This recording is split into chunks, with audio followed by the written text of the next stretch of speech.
여러분 안녕하세요. 안녕하세요. 네, 오늘 이 시간에는 내 하나님 만나기를 준비하라 라는 제목으로 말씀의 은혜를 나누겠습니다. 네. PPT가 좀 달라졌죠? 네. 그 목회자 수양회에서 배워왔는데 신세계를 경험하고 있습니다. 이 작성한 설교 원고를 이 AI 프로그램에 집어넣으면 이렇게 알아서 만들어줍니다. AI의 부정적인 측면도 많이 있지만 이렇게 PPT 만드는 시간을 줄여줘서 또 말씀에 집중할 수 있으니 이것도 긍정적인 측면인 것 같습니다. 참 놀라운 세상입니다. 네, 오늘 말씀의 제목은 내 하나님 만나기를 준비하라.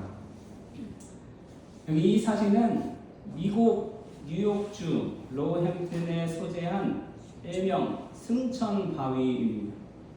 지금은 관광객들이 이곳을 찾지만 1844년 당시 예수님의 재림을 고대하던 사람들이 모였던 곳입니다.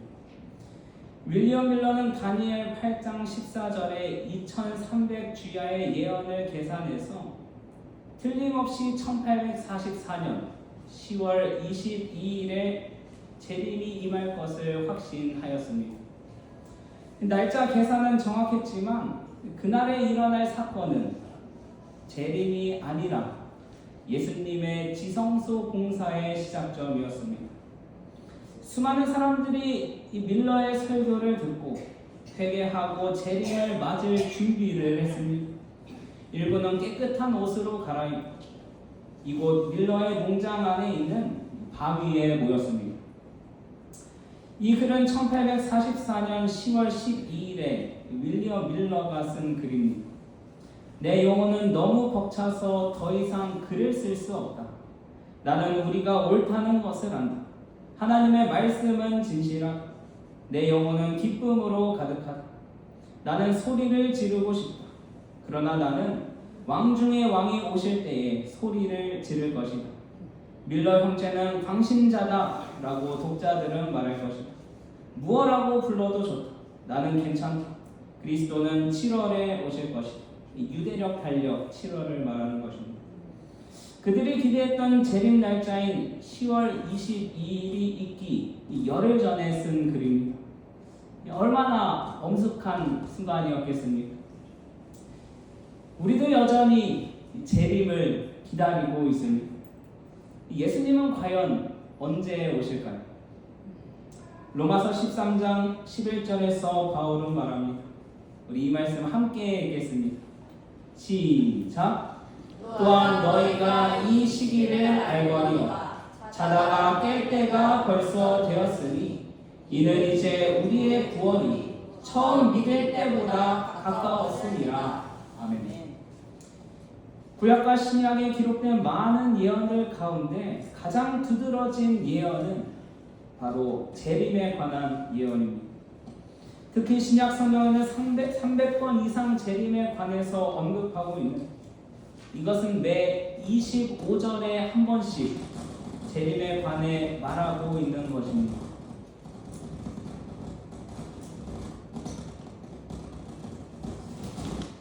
요한복음 14장 1절로 3절 말씀은 예수께서 친히 하신 재림의 약속입니다. 우리 이 말씀도 다 함께 읽어보겠습니다. 시작. 너희는 마음에 근심하지 말라. 하나님을 믿으니 또 나를 믿으라. 내 아버지 집에 거할 곳이 많도다. 그렇지 않으면 너희에게 일렀으리라. 내가 너희를 위하여 처소를 예비하러 가노니 가서 너희를 위하여 처소를 예비하면 내가 다시 와서 너희를 내게로 영접하여 나 있는 곳에 너희도 있게 하리라. 아멘. 이렇듯 예수님께서도 직접 이 땅에 다시 임하실 것을 약속하셨습니다. 하지만 언제, 몇 년, 몇 월, 며칠에 재림하실지는 아무도 모릅니다. 하나님 외에는 아무도 모릅니다. 하나님께서 왜 이 재림의 약속을, 재림의 날짜를 알려주시 않으셨을까요? 네, 여러분도 다 아시다시피 항상 깨어서 준비하도록 그날을 감추어 주신 것입니다. 하지만 우리가 정확한 시점은 모르지만 대략적인 시기는 알 수 있도록 하나님께서 우리에게 재림의 징조를 허락하셨습니다. 징조란 어떤 일이 일어나기 전에 나타나는 전조입니다. 따라서 어떤 일이 일어나는 것을 보면 그 다음에 재림이 올 것을 우리는 알 수 있는 것입니다. 성경에 재림의 징조를 알려주는 곳이 크게 두 곳이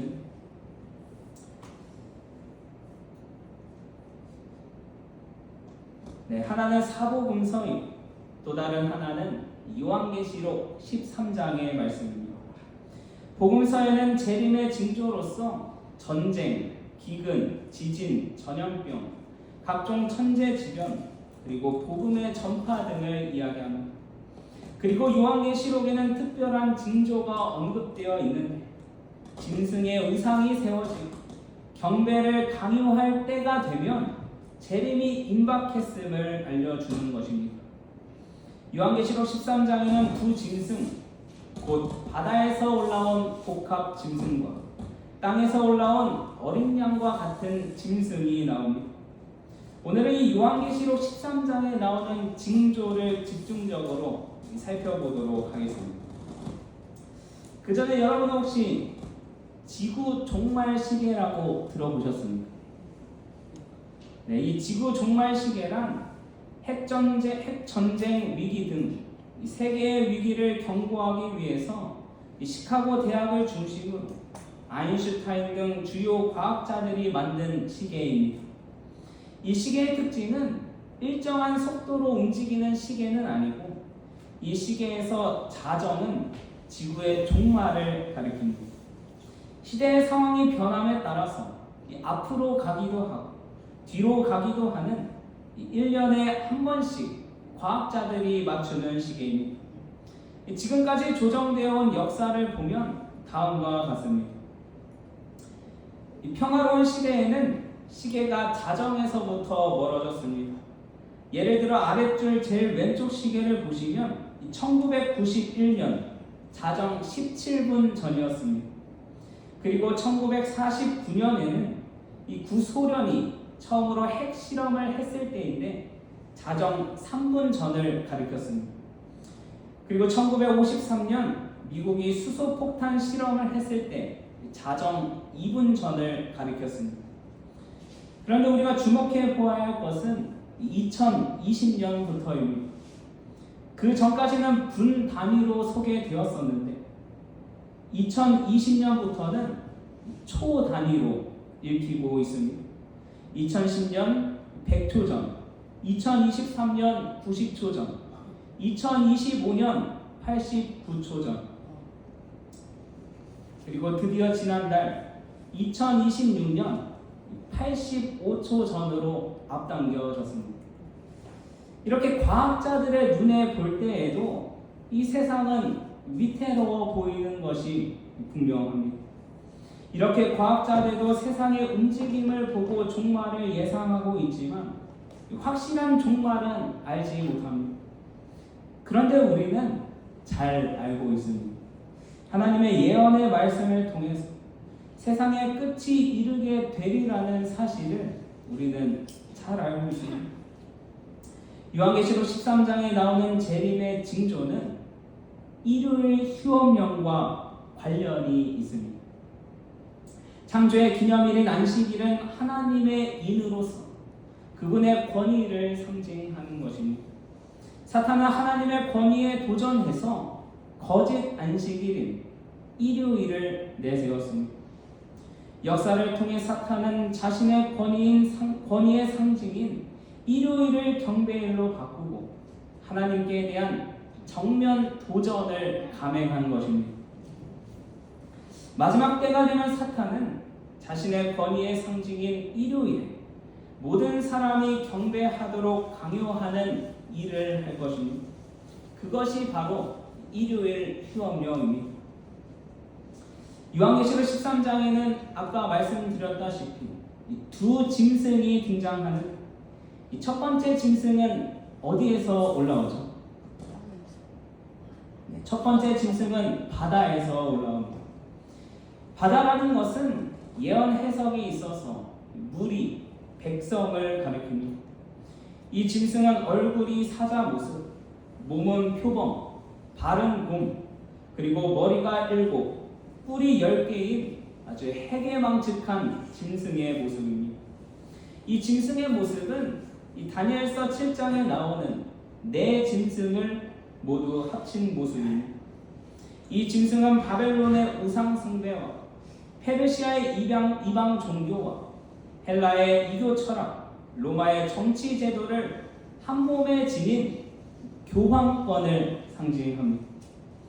그리고 두 번째 짐승은 바다가 아닌 땅에서 올라오는 사람이 없는 신대륙에서 일어난 어느 나라를 가리킬까요? 바로 미국을 가리킵니다. 처음에 이 짐승은 어린 양처럼 두 뿔이 있었다고 합니다. 이 두 뿔이 가리키는 것은 민주주의와 정교 분리, 즉 종교 자유를 뜻하는 것입니다. 미국은 유럽에서 교황권의 박해를 피해서 신대륙으로 도망쳐온 청교도들이 세운 나라입니다. 정치와 종교가 결합될 때 얼마나 잔인했는지, 얼마나 잔인해질 수 있는지를 알기 때문에 아예 이 두 가지를 미국 헌법에 명시하였습니다. 계시록 13장의 예언에 따르면 죽게 되었던 상처가 낳은 첫 번째 짐승을 위해서 둘째 짐승이 우상을 만들 것을 예언합니다. 즉 개신교 국가인 미국이 이 헌법의 정신을 버리고 교황권과 그 권위의 상징인 일요일 준수를 강요할 것을 예언하고 있는 것입니다. 계시록 13장 15절로 17절 말씀 제가 한번 읽어보겠습니다. 그가 권세를 받아 그 짐승의 우상에게 생기를 주어 그 짐승의 우상으로 말하게 하고 또 짐승의 우상에게 경배하지 아니하는 자는 몇이든지 다 죽이게 하더라.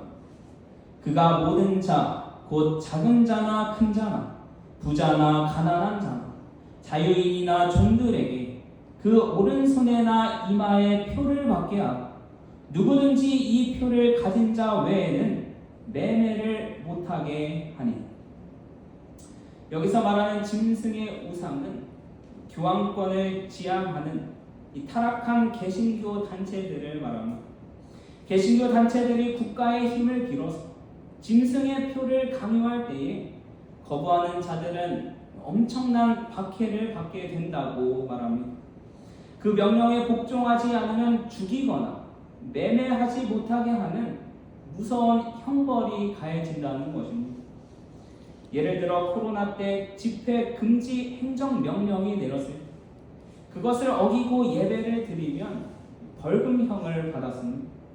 그래서 규정된 간격을 떼어서 앉아 예배드리 일부는 인터넷으로 예배를 드려야 했습니다.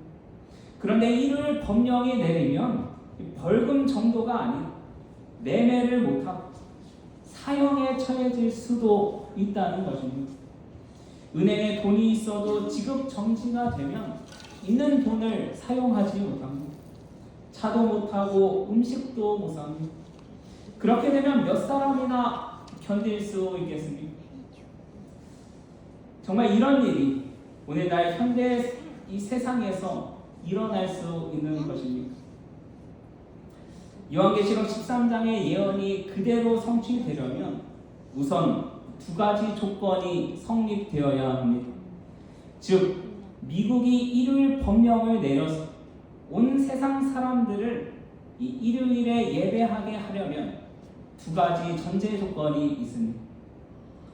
첫째로 어린 양 같은 순한 미국이 돌변해서 용처럼 말해야 합니다. 내가 보매 또 다른 짐승이 땅에서 올라오니 어린 양같이 두 뿔이 있고 용처럼 말을 하더라. 온순한 모습은 온데간데 없고 용처럼 무섭고 잔인하게 행동해야 하는 것입니다. 그리고 둘째로 미국뿐 아니라 온 세상이 다 일요일에 경배하게 하려면 미국이 세계 유일의 초강대국이 되어야 합니다. 각시대의 대쟁투는 이렇게 말씀합니다. 이 예언은 로마교가 그의 최상권에 대한 특별한 인정의 표로 주장하는 일요일 준수를 미국이 강요하게 될 때 성취될 것이다. 그러나 미국만이 교황권에게 이러한 경위를 표하지는 않을 것이다. 미국의 영향력이 그만큼 강하지 않으면 이 파급 효과는 없을 것입니다. 과연 그러한 조건들이 충족되는지 한번 살펴보도록 하겠습니다. 아마 여러분 재림마을이나 이 재림신문을 통해 보신 분들 있으실 것입니다. 이 미국 헤리티지 재단이 일요일을 통일된 휴일로 지정할 것을 촉구하는 이 정책 제안서를 발표했다는 것입니다. 즉시 북미주에는 이 개인의 종교와 신앙의 자유를 침해할 위험이 크다고 성명서를 제출했습니다. 이 헤리티지 재단은 이 트럼프 대통령의 정책을 제안하는 이 싱크탱크로 알려져 있습니다. 트럼프가 시행하고 있는 대부분의 정책이 바로 이 재단에서 나온 것입니다. 그렇다면 이러한 의문이 들 것입니다. 일요일 휴업령이 이 종교 강제의 성격이 드러나면 위헌이 될 가능성이 크기 때문에 미국 헌법상 이 일요일 휴업령의 법제화가 가능한가라는 것입니다. 앞서 얘기한 대로 헌법의 정치와 종교는 분리되어야 하기 때문에 이 국교 금지와 종교 자유가 확실히 보장됩니다. 그런데 일요일 휴업령을 내리면 이 특정 종교의 관습을 강조하는 것이 되므로 이 위헌의 소지가 됩니다. 그래서 헤리티지 재단은 이러한 구호를 내세웠습니다. Saving America by Saving the Family. 가족을 구함으로 미국을 구하자. 일요일을 공통된 휴일로 지정하는 이유로 이 구호를 내세운 것입니다. 알다시피 미국은 가족 제도가 해체되고 있고 동성애 등 다양한 성을 주장하는 사람들이 너무나 많습니다. 그래서 이런 구호는 많은 사람들의 호응을 얻어낼 수 있습니다. 너무나 좋은 지지이지 않습니까? 반대하기 어려운 주장이지 않습니까? 이것을 반대한다면 오히려 반사회적인 사상을 가졌다고 지탄받을 것입니다. 교황의 무참한 박해를 피해서 이 신대륙에 정착한 청교도들의 국가인 이 미국은 정치와 종교는 분리되어야 한다는 것을 헌법에 명시하였습니다. 그리고 종교의 자유가 확실하게 보장된 나라를 만들고자 하여 세운 나라가 바로 미국입니다.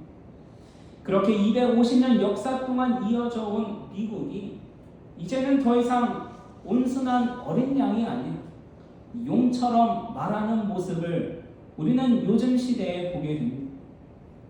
2020년 대선에서 패배하자 트럼프는 선거 결과에 대해 지속적으로 이의를 제기하였습니다. 트럼프 지지자들이 2021년 1월 6일 바이든의 승리를 발표하던 날 국회의사당에 불법으로 점거하였습니다. 이날 국회의사당에서는 이 선거 결과를 최종 확정하기 위해서 상하원의 합동회의를 개최하던 중이었습니다. 그리고 2024년 대선에서 승리하고 2025년 작년에 트럼프 대통령이 취임하였습니다. 이 대통령 권한을 강화하고 미국 국익을 최우선으로 하는 정책을 펼쳤습니다. 메가, 이 모자에 써있죠. Make America Great Again. 이 빨간 모자를 쓰고 이 미국이 다시 강대해지다는 것입니다. 그리고 미국은 강경한 이민 정책을 펴고 불법 체류자 대규모 추방을 실시하였습니다. 저희 외할머니가 미국에 이민 가셔서 사시는데 작년 제 결혼식 때 트럼프 때문에 결혼식에 못 올 수도 있다고 얼마나 조마조마하셨는지 모릅니다. 한국에 나오면 다시 못 들어갈 수도 있다는 것이었습니다. 또 트럼프는 무역 적자 해결이라는 명목으로 각국에 엄청나게 높은 상호 관세를 부과하였습니다. 석유 가스 산업을 확대하고 파리 기후 협약에서 탈퇴하였습니다. 그리고 지난 1월 3일 베네수엘라의 마두로 대통령을 2시간 만에 특수부대가 체포하였습니다. 트럼프 대통령이 스스로 속내를 드러냈듯이 이 베네수엘라에 매장된 이 엄청난 석유를 노리는 것입니다.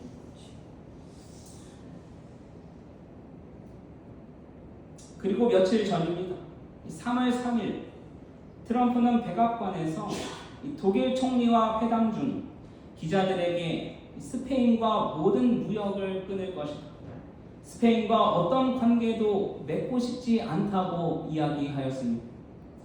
이란 공격 작전에 스페인이 협조하지 않았다는 이유입니다. 어떻습니까?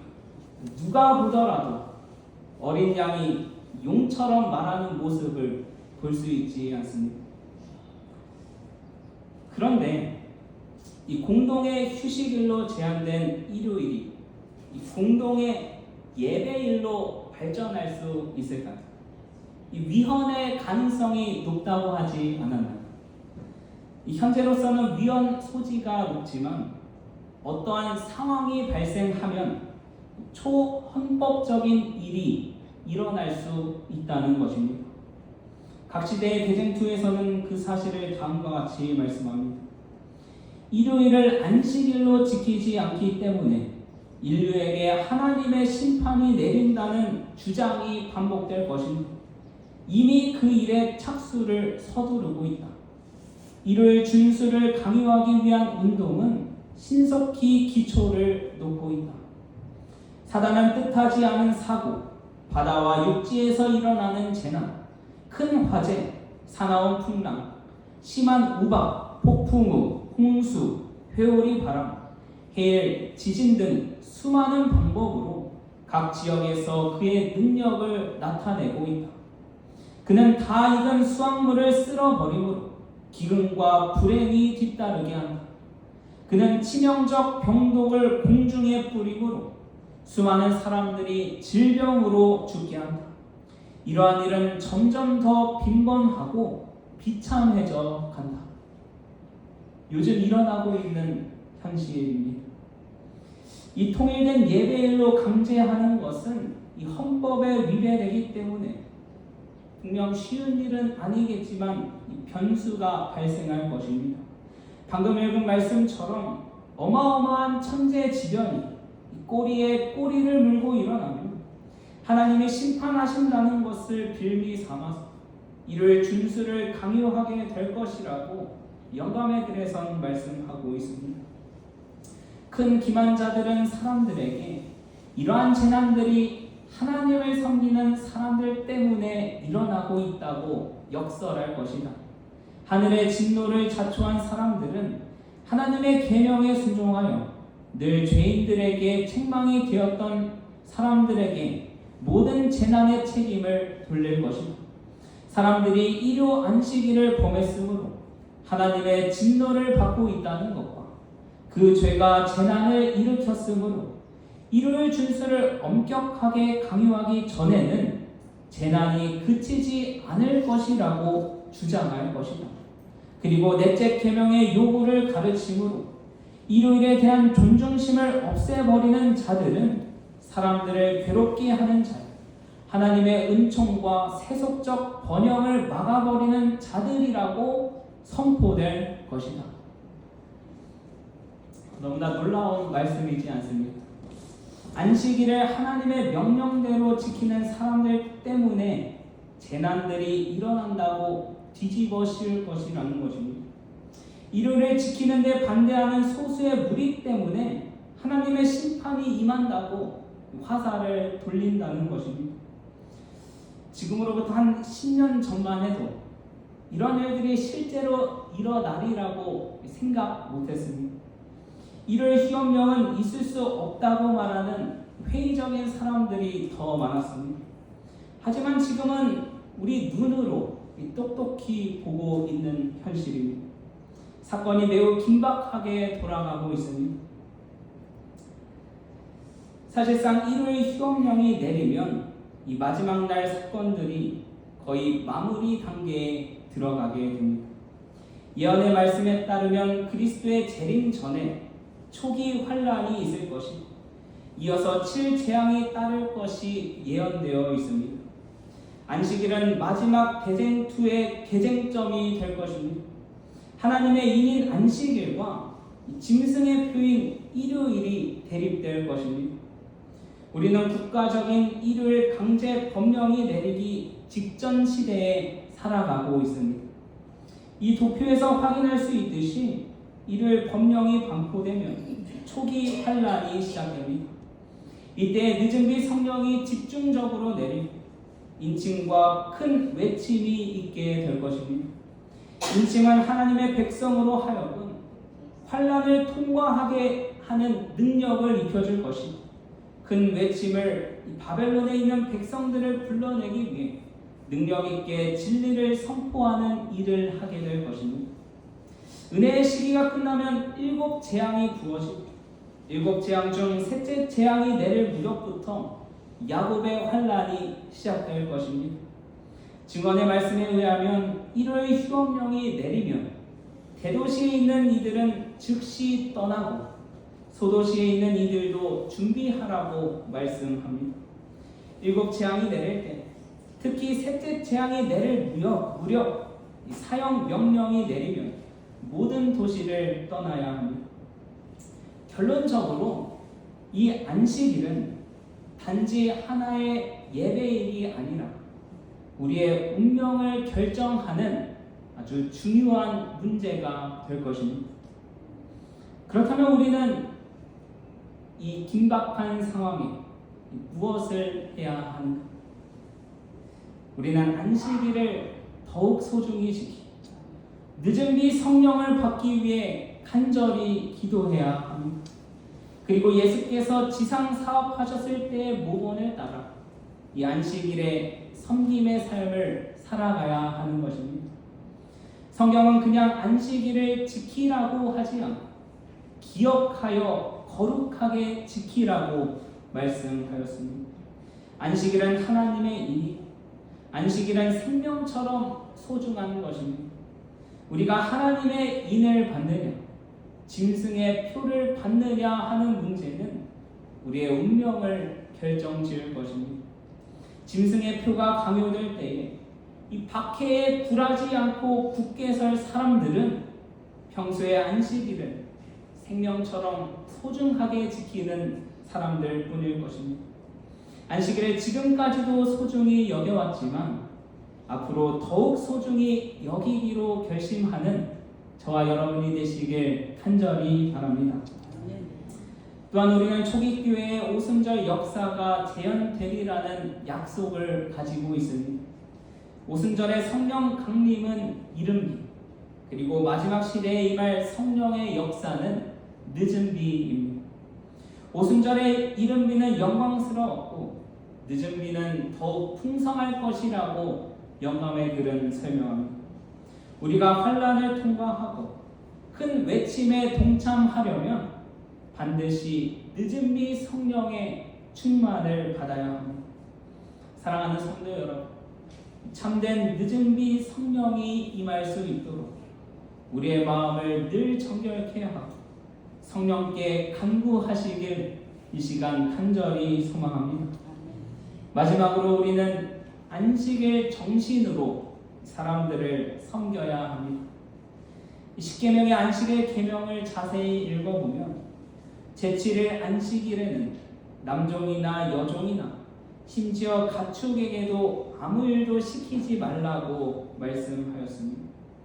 사회적 약자들에게도 안식일의 축복을 누리게 하라는 것입니다. 예수께서도 지상에 계실 때 안식일에 연약한 자들과 병자들을 돌보셨습니다. 예수님은 안식일에 많은 병자들을 고쳐주셨습니다. 베데스다 물가에 38년 된 병자를 고치시고 날 때부터 소경이었던 사람의 눈을 고치시고 손 마른 자의 손을 건강하게 고치시고 그 외에도 수많은 사람들을 고통에서 벗어나게 하신 날은 바로 안식일이었습니다.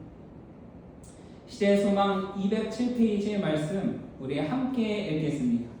시작! 하나님의 거룩한 안식일은 사람을 위하여 만들어졌으므로 자비로운 행위는 안식일의 의도와 완전히 일치된다. 하나님께서는 당신의 피조물들이 안식일이나 기타 다른 날에 구제받을 수 있는 고통으로 한 시간이라도 괴로움 당하는 것을 바라지 않으신다. 중요한 것은 안식일뿐만 아니라 평소에도 우리는 안식일 정신으로 살아가야 합니다. 안식일을 지키는 사람들은 달라도 뭔가 좀 다르다는 인식을 우리 이웃들에게 우리의 삶으로 보여주게 되길 간절히 소망합니다. 우리가 앞으로 매일의 삶에서 해야 할 것은 내 하나님 만나기를 준비하라. 비록 예언의 해석은 틀렸었지만 윌리엄 밀러가 느꼈던 감정을 이제는 우리도 조금씩 느끼게 되는 것 같습니다. 재림이 눈앞에 아른거립니다. 슬픔과 고통이 다시는 없고 사랑하는 형제와 함께 살 그날이 정말로 다가오고 있습니다. 매일의 삶 속에서 하나님 만나기를 즐겨 준비하는 저와 여러분이 되시길 이 시간 간절히 소망하면서 말씀을 마치겠습니다. 네.